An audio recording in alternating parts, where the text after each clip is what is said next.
মুখ্যমন্ত্ৰী হিমন্ত বিশ্ব শৰ্মা ডাঙৰীয়া যোৱা লোকসভা নিৰ্বাচনৰ পিছত মিয়া শব্দলৈ ৰাজনীতি কৰিছে। কিন্তু অসমত এই মিয়া শব্দ ৰাজনীতি কৰাটো প্ৰথমতে AIUDF দল হৈছে আৰু সেইকাৰণে আমাৰ সন্দেহ যে AIUDF দলৰ পৰা ডিক্টেশ্যন পাই এতিয়া মিয়া শব্দ এতিয়া আজি তাৰিখত মুখ্যমন্ত্ৰী হিমন্ত বিশ্ব শৰ্মা ডাঙৰীয়াই ব্যৱহাৰ কৰে। প্ৰথমতে মোকতো মনত পৰে শ্বেৰমান আলী বিধায়ক আমাৰ চেঙা বিধায়ক তেওঁলোকেহে কৈছিল, কিন্তু সেই সময়ত মুখ্যমন্ত্ৰীয়ে এই শব্দটো লৈ ইমান ৰাজনীতি কৰা নাই। কিন্তু লোকসভা নিৰ্বাচনৰ পিছত আৰু অহা বিধানসভা নিৰ্বাচনৰ আগত এতিয়া AIUDF দলৰ পৰা এই মিয়া শব্দ শিকি তেওঁলোকে ৰাজনীতি কৰি আছে।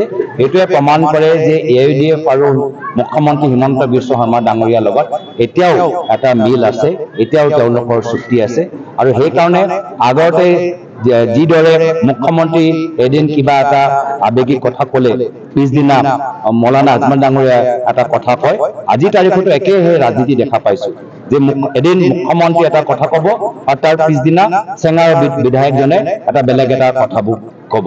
তো সেইটোৱে তেওঁলোকৰ ৰাজনীতি। দুয়োটা দল এতিয়াও আমাৰ অসমৰ সমাজক বিভাজিত কৰিবলৈ বিচাৰে আৰু অসমৰ জনসাধাৰণ এতিয়া সজাগ হৈছে। তেওঁলোকে AIUDF ৰাজনীতিও বুজি পায়, বিজেপি দলৰ ৰাজনীতি বুজি পায় আৰু অসমৰ জনসাধাৰণ যিদৰে যোৱা যোৰহাট, নগাঁও, ধুবুৰী লোকসভা নিৰ্বাচনত প্ৰমাণ কৰিলে যে অসমৰ জনসাধাৰণ বিজেপি মুখ্যমন্ত্ৰী হিমন্ত বিশ্ব শৰ্মা ডাঙৰীয়া আৰু AIUDF দলৰ এই সাম্প্ৰদায়িক জালত ভৰি নিদিয়ে। মুখ্যমন্ত্ৰী হিমন্ত বিশ্ব শৰ্মা ডাঙৰীয়া যোৱা লোকসভা নিৰ্বাচনৰ পিছত মিয়া শব্দলৈ ৰাজনীতি কৰিছে।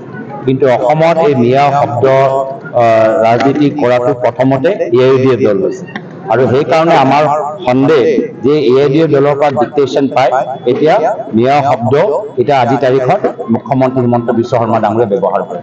প্ৰথমতে মোকতো মনত পৰে শ্বেৰমান আলী বিধায়ক আমাৰ চেঙা বিধায়ক তেওঁলোকেহে কৈছিল, কিন্তু সেই সময়ত মুখ্যমন্ত্ৰীয়ে এই শব্দটো লৈ ইমান ৰাজনীতি কৰা নাই। কিন্তু লোকসভা নিৰ্বাচনৰ পিছত আৰু অহা বিধানসভা নিৰ্বাচনৰ আগত এতিয়া AIUDF দলৰ পৰা এই মিয়া শব্দ শিকি তেওঁলোকে ৰাজনীতি কৰি আছে।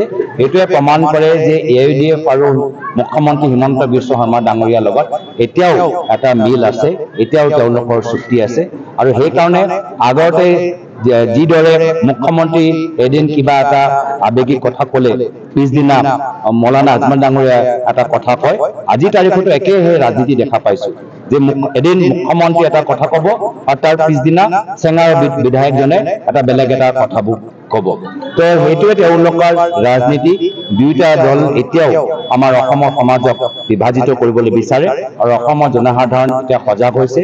তেওঁলোকে AIUDF ৰাজনীতিও বুজি পায়, বিজেপি দলৰ ৰাজনীতি বুজি পায় আৰু অসমৰ জনসাধাৰণ যিদৰে যোৱা যোৰহাট, নগাঁও, ধুবুৰী লোকসভা নিৰ্বাচনত প্ৰমাণ কৰিলে যে অসমৰ জনসাধাৰণ বিজেপি মুখ্যমন্ত্ৰী হিমন্ত বিশ্ব শৰ্মা ডাঙৰীয়া আৰু AIUDF দলৰ এই সাম্প্ৰদায়িক জালত ভৰি নিদিয়ে।